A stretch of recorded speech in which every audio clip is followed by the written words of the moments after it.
আমাদের মতো দেশগুলাতে heart attack এবং স্ট্রোকে মারা যায় এবং 2030 সালে এবং এই সংখ্যাটা 23.4 মিলিয়নে উন্নতি হবে এই আশঙ্কা প্রকাশ করছে ডাক্তাররা এবং বিশ্বব্যাপী যারা গবেষণা করছে স্বাস্থ্য নিয়ে ওনাদের আশঙ্কা যদি আমরা এটা কন্ট্রোল করতে না পারি আমার মনে হয় এসে আরো বেশি ভয়াবহ হবে।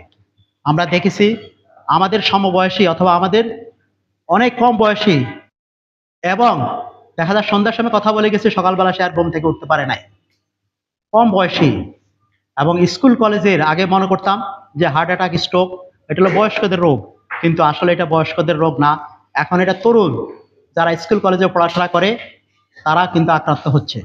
কারণ একটু আগে আমরা শুনলাম যে কেন এইসব রোগগুলা এইভাবে ভয়াবহ আকারে ছড়ায়, সেটা আমরা একটু আগে শুনলাম।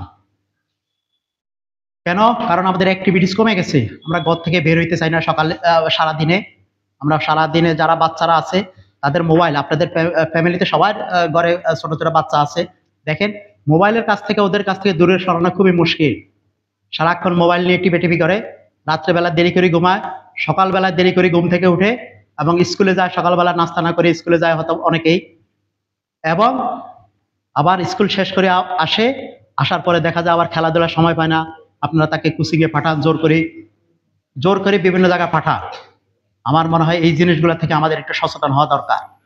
আমাদের বাচ্চারা আগে যদি সুস্থ থাকে তারপরে তার পড়াশোনা, কিন্তু আমরা কি করি বাচ্চাদের উপরে স্টিম রুলার চালাই, বাচ্চাদের উপরে কিভাবে তারা ভালো ছাত্র হবে, ভালো পড়াশোনা করবে এবং ভালো রেজাল্ট করবে এবং ভালো একটা চাকরি পাবে। কিন্তু ভালো চাকরি পাওয়া চেয়ে কিভাবে একটা সুস্থ মানুষ পাবে, একজন ভালো মানুষ পাবেন, আমরা সেই জিনিসগুলো শিখাই না আমাদের ছেলে মেয়েদেরকে। অনেকে আমরা শিখাই না, অনেকে আমরা শিখাই, কিন্তু এটা সংখ্যা খুবই কম। এবং বাচ্চারা এবং কথা শুনতে চায় না এখন, কারণ বাচ্চাদের এখন যে অবস্থা, এখন অনলাইনে ওরা সবকিছু দেখতে পায়। আমার মনে হয় এই জিনিসগুলো যদি আমরা কন্ট্রোল করতে না পারি তাহলে ভবিষ্যৎ আমাদের জন্য খুবই ভয়াবহ হবে। এবং আমাদের ডাক্তার সাহেবরা কোনটা কখন খেতে হবে, কোনটা অর্ধেক খাবো না পুরাটা খাবো না দুইটা খাবো, আমরা মনে করি যে ওষুধ যত বেশি খাবো ততই ভালো হয়ে যাব, কিন্তু আসলে সেটা ঠিক না। আমার মনে হয় আমাদের ডাক্তাররা যদি একটু বুঝিয়ে দেন এবং রোগীর সাথে যদি হাসি মুখে একটু কথা বলেন, আমার মনে হয় আমাদের রোগগুলো অর্ধেক সেরে যায়। কিন্তু আমাদের ডাক্তারদের অত সময় নেই, কারণ বাইরের সিরিয়াল দেখা যায় 20-25 জন বসে আছে। অন্তত পক্ষে আমরা দেখেছি, আমরা যারা একটু সচেতন, কিন্তু অনেক ডাক্তার দেখি সচেতন না, রাত্রে 12টা 1টা 2টা পর্যন্ত ওনারা রোগী দেখেন। ওনারা কখন ঘুমান, কখন খান আর কখন কি করেন আল্লাহ জানে। সকালবেলায় আবার ওনাদের অফিসে হাজিরা দেওয়া লাগে না। ওই ডাক্তার সাহেব আমার মনে ডাক্তার উনি খুবই মানে নিয়ম কানুন ফলো করেন, উনি একটু আমার দিকে তাকাচ্ছে, কিছু এক্সেপশন তো আছেই। আমার মানে বেশিরভাগ ডাক্তারে আমি দেখেছি এই অবস্থা। আমার মনে হয় এই জিনিসগুলো থেকে আমাদের বের হয়ে আসতে হবে।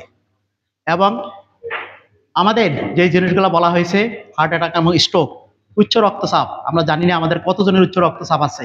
আমরা ডাক্তার কাছে গেলে কোনো একটা অসুখ যদি ধরা খায়, যখন আমি ডাক্তার কাছে যাই তখন ওনারা ব্লাড প্রেশার মাপে দেখে যে আমার উচ্চ রক্তচাপ। আসলে ওর আগে আমরা অনেকেই জানতাম না যে আমাদের রক্তচাপ আছে।